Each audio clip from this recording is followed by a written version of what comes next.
Bem-vindos ao Historizando! O nosso assunto de hoje é o governo do Castelo Branco.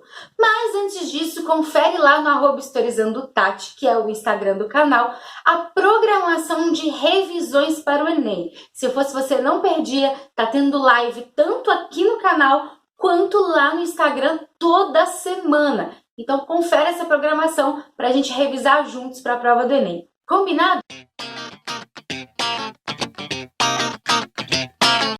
A falar do governo do Castelo Branco, a gente tem que entender o contexto, é claro, mesmo porque o Brasil tinha acabado de passar por um golpe militar, um golpe civil-militar, mais especificamente falando, e o João Goulart então foi retirado do poder. Se você ainda não viu o vídeo de João Goulart, eu vou deixar aqui nos cards para você entender melhor.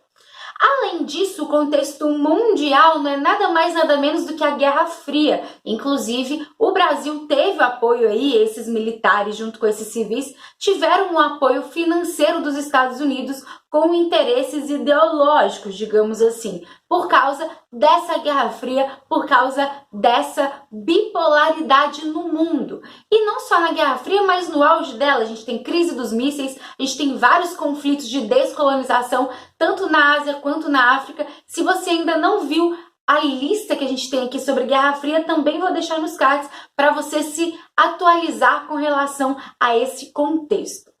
Mas, continuando, o Castelo Branco não assume logo de cara. A gente tem aí um processo. Primeiro, como eu disse, não são só os militares que vão aplicar esse golpe, existem vários grupos aí envolvidos, como classe média, como empresários, como classe política, principalmente a UDN, que era uma fortíssima oposição, não só a João Goulart, mas também ao JK, ao Vargas, durante todo o período aí. Então toda essa conjuntura aí faz com que uma junta militar assuma primeiramente o poder. A gente tem um representante da Marinha, a gente tem um representante do Exército e a gente tem um representante da Aeronáutica. Inclusive, o representante do Exército não é nada mais nada menos que Costa e Silva, que vai ser o segundo presidente aí desses governos militares. Então, como é que vai funcionar? A partir de agora, os militares vão colocar os chamados AIs, que são atos institucionais. Esses atos institucionais são regras, são normas que passam acima de qualquer outra regra do país inteiro. Isso mesmo, até mesmo da Constituição. Esses AIs é que vão ser importantes para o governo militar, então, conseguir impor o que eles querem. Mesmo porque a gente acaba estudando os 5 principais AIs, mas não são só 5, existem muito mais AIs por aí, que são justamente essas normas, essas regras que os militares conseguem passar por cima de tudo. O primeiro aí já vai dar o que falar. Então, o AI1 vai primeiro aumentar o poder executivo. Então, a gente já perde o equilíbrio aí, que é justamente uma característica da ditadura, de ditaduras de uma forma geral, que é perder o equilíbrio entre executivo, legislativo e judiciário. Então, a gente já tem um aumento aí do poder executivo. Não só isso, mas a gente tem a cassação de vários mandatos legislativos. Então, basicamente, todo mundo que foi contra esse golpe, esse assumir aí dos militares do poder, vai então ser cassado, vai ser retirado. Então, tá jogando a oposição aí para longe. E também os expurgos de cargos públicos. Como assim, Tati? Geralmente, quando você tem um emprego público aí, é muito difícil você ser mandado embora. É só se você comete alguma infração muito grave, algo assim. A gente sabe disso, da estabilidade do serviço público. Mas os expurgos é justamente a expulsão de muita gente do serviço público, incluindo professores, que claro, tem muitos professores aí contrários a essas questões, né? A gente sabe que tem um movimento estudantil se formando aí muito forte durante a ditadura militar. Então, professores, deputados, enfim, vários cargos públicos aí que eram contrários também a essa ditadura vão ser expulsos. Então, o AI1 vai ser feito por essa junta militar. Nesse AI1 também é que se coloca o novo presidente, que é o Castelo Branco, que a gente vai falar mais do governo dele aqui. Castelo Branco, inclusive, vai ser conhecido muito por um lado mais intelectual. A gente percebe aí ao longo da ditadura militar líderes mais intelectuais, digamos assim, que são os chamados Sorbonne, e os líderes mais linha dura, isso mesmo, aqueles casca grossa, aqueles que querem aí a violência acima de tudo. E o Castelo Branco tá meio que nesse lado dos intelectuais. Castelo Branco assume o poder no dia 15 de abril de 64 e já no seu discurso de posse ele promete que vai entregar então esse cargo para as novas eleições. Lembrando que nesse golpe que os militares deram, eles prometeram que só iam mesmo retirar o governo do João Goulart, que estava muito conturbado na visão deles, e enquanto não se organizassem novas eleições, eles iam ficar no poder. Por isso, Castelo Branco, no seu discurso de posse, vai prometer aí entregar o cargo para as novas eleições. Mas eu acho que você sabe muito bem que isso não acontece. Bom, além desse discurso aí que já começa falso, a gente tem algumas medidas. Primeiramente, a criação do IPM, que é o Inquérito Policial Militar. Esse inquérito aí vai investigar muitas pessoas, incluindo o presidente JK. E é claro que a gente tem uma alta oposição e a galera vai começar a investigar, além da alta perseguição, como a gente viu no AI-1. Além disso, Castelo Branco vai começar a distribuir os cargos públicos aí, claro, a aliados, e o tema principal vai ser a segurança nacional, mesmo porque o discurso utilizado pelos militares é que o Brasil estava sofrendo aí fortes ameaças com o comunismo, com o socialismo, enfim, discurso muito comum, principalmente nessa época de Guerra Fria. Além disso, tem a criação do SNI, Sistema Nacional de Informações, que vai ser um órgão aí de investigação maior. Ele não vai ser o único durante a ditadura militar, mas ele vai investigar bastante os opositores do governo. Tem também altas repressões com relação aos operários e aos camponeses. A gente tem aí o controle sindical, inclusive uma lei proibindo greves no Brasil, e não só isso, mas a gente tem o aumento do poder das polícias locais, fazendo com que as polícias que se localizavam nas regiões rurais tivessem alto poder de repressão, e aí já viu, né? Durante a década de 60 como um todo, a gente tem mais de 1000 camponeses aí mortos graças a essa alta repressão. Dentro das medidas econômicas, a gente tem uma maior facilidade aí para os investimentos estrangeiros, então o dinheiro aí dos Estados Unidos, principalmente de outros países, vão entrar mais fácil no Brasil, e também a gente tem uma maior organização do sistema fiscal, além do chamado PAEG, que vai ser o Plano Econômico do governo Castelo Branco. Esse plano vai inclusive desvalorizar o cruzeiro, mas por que será que isso é bom? Claro que desvalorizar a moeda do Brasil não é bom para todo mundo, mas para quem exporta, para quem depende do investimento estrangeiro, isso vai fazer diferença, afinal de contas o dólar vai valer mais, então vão ter mais lucros aí para a galera que exporta. Agora, para quem depende de importação, vai ter problemas, já que a nossa moeda foi desvalorizada na época. Isso também vai atrair os investimentos estrangeiros e a gente tem nada mais nada menos do que o arroxo salarial. Pois é, a gente sempre acha aí que várias dessas medidas vão melhorar a economia do país e vai melhorar em certo sentido, mas a gente tem então a desigualdade social aumentando. Isso mesmo, não é só porque o país tem uma economia boa que a gente tem a galera toda se aproveitando dessa boa economia. E o que é o arroxo salarial? Arroxo salarial é justamente o aumento salarial não acompanhar a inflação. Como assim? Todo ano não aumenta o salário? Pois é, aumenta o salário teoricamente de acordo com a inflação. Quando há o arroxo salarial acontecendo, a gente não tem esse aumento proporcional. Como a gente não tem esse aumento proporcional e o dinheiro vai valendo cada vez menos de acordo com a inflação, a gente tem o poder de compra diminuindo das classes populares. Inclusive, a média salarial aí dessas classes populares vai diminuir cerca de 25%. Então, basicamente, a gente tem uma maior desigualdade, já que essa galera, esses operários, esses trabalhadores, não vão ter o mesmo poder de compra ou até mesmo não vão melhorar o seu poder de compra. Também temos uma mecanização da agricultura, melhorando aí as condições dos grandes latifundiários nessa época, e a criação do Estatuto da Terra, que é como se fosse aí uma reforma agrária nesse momento. E olha que louco, é o que eles mais criticavam aí do governo João Goulart, eles vão fazer sim uma reforma agrária, porém uma reforma agrária muito tímida, mas que vai acabar distribuindo aí alguns pedaços de terra improdutivos. Como eu disse, a gente tem uma melhoria da economia, porém a gente também tem uma alta dependência do capital externo, principalmente dos Estados Unidos. A gente vai começar aí, a ter muitos empréstimos e depender muito do dinheiro que vem de fora, ainda mais com a desvalorização da nossa moeda na época. Outra medida que afeta a economia é a criação do Banco Central e a gente tem também o chamado FGTS. Você já ouviu falar do FGTS, o Fundo de Garantia?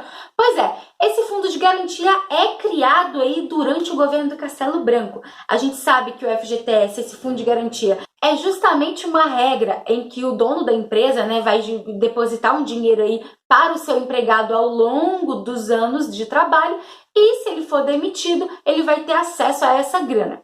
Só que a gente não vê o outro lado. Por que é criado esse FGTS? Na verdade, a regra que existia anteriormente a esse FGTS é que se um funcionário, se um empregado ficasse 10 anos naquela empresa, ele não poderia ser mandado embora de hipótese alguma. Então, se a gente tem agora a criação do FGTS, é justamente para retirar essa regra aí, e aí o empregado pode ser mandado embora a qualquer hora, a qualquer momento. Será que é positivo? Será que é negativo? Existem pontos positivos e negativos, você tem que tomar muito cuidado na hora de pensar aí se o FGTS é bom ou ruim. Hoje, inclusive, ele é extremamente positivo para muitos trabalhadores, mas na época existia uma garantia maior aí durante o emprego. Castelo Branco vai decretar o AI-2 e começa já com o estado de sítio, além de fechar Congresso e Assembleia. Também tem o voto indireto para presidente, exatamente isso, a população não vai escolher o presidente mais e já não escolheu, né, porque não escolheram o Castelo Branco. Então a gente tem voto indireto para presidente, a gente tem a extinção dos partidos e com isso a instalação do chamado bipartidarismo. Desse bipartidarismo a gente tem a Arena, que é o partido aí dos militares e de quem apoiou os militares aí, e o MDB, que é o partido de oposição. Isso mesmo, o MDB que existe até hoje, já virou PMDB, já virou MDB de novo, existe então, nasceu então nessa época dos governos militares. Também tem o fortalecimento do DOPS, que existe desde a década de 20, e a gente sabe muito bem aí que esse DOPS vai causar aí várias questões de repressão durante o governo militar, incluindo torturas horrorosas, e aí a partir desse AI-2 é que tem um fortalecimento do DOPS. Tem também o AI-3 já é voto indireto para governador, então mais uma vez aí o povo não escolhe o governador e nem escolhe os prefeitos, porque no AI-3 a gente tem aí o governo escolhendo os prefeitos também.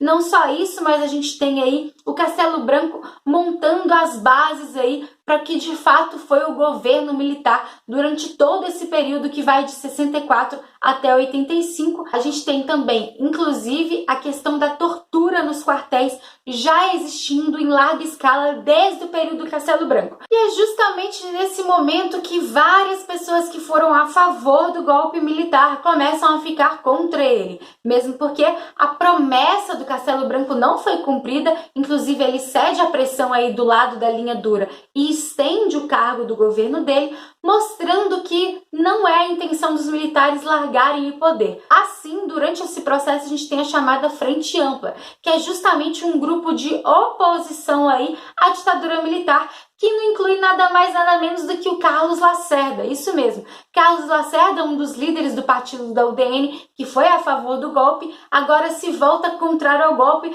percebendo aí que os militares não vão entregar tão cedo o poder, e se junta sabe com quem? JK e João Goulart, justamente os dois caras que ele encheu o saco aí durante muito tempo, ele vai se juntar aí formando a Frente Ampla, que logo logo vai ser colocada na ilegalidade pelo governo. E o AI-4 vai ser a convocação para uma nova constituinte, mesmo porque os militares estão mostrando que vieram para ficar e criaram sua própria constituição no ano de 67. Isso mesmo. Nessa Constituição, a gente tem várias aí questões, incluindo o aumento do poder executivo, como eu já disse aqui, e a gente tem também a criação da Lei de Segurança Nacional, mostrando que as divergências com relação do governo são vistas como ameaças. Inclusive, a gente tem aí várias questões do povo vigiando o povo. Exatamente, o governo militar começa aí a apoiar os chamados dedo duro, as denúncias que tem aí com as pessoas que são contrárias ao governo. Essa Lei de Segurança Nacional é que vai ser base aí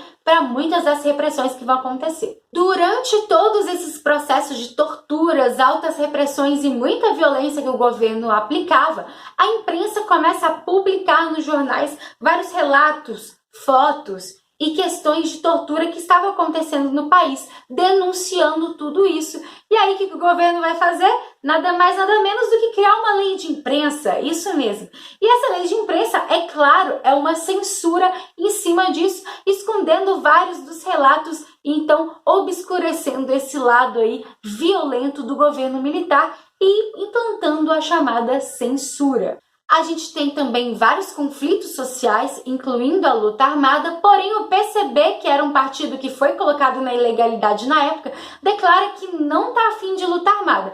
Mas isso não impede a criação de outros grupos aí contrários à ditadura e achando que a luta armada é que seria a solução. A gente tem alguns exemplos durante o período do Castelo Branco, como a Aliança Libertadora Nacional do Carlos Marighella, o Movimento Nacionalista Revolucionário, o MNR, e o atentado do aeroporto de Guararapes, um atentado que vai explodir uma bomba aí no aeroporto e o alvo era o Costa e Silva, que foi aquele líder lá da junta militar e o futuro presidente, né, aí depois do governo do Castelo Branco. A gente tem a tentativa aí de atentado que vai dar errado, vai ferir e matar pessoas, mas não vai atingir de fato o Costa e Silva.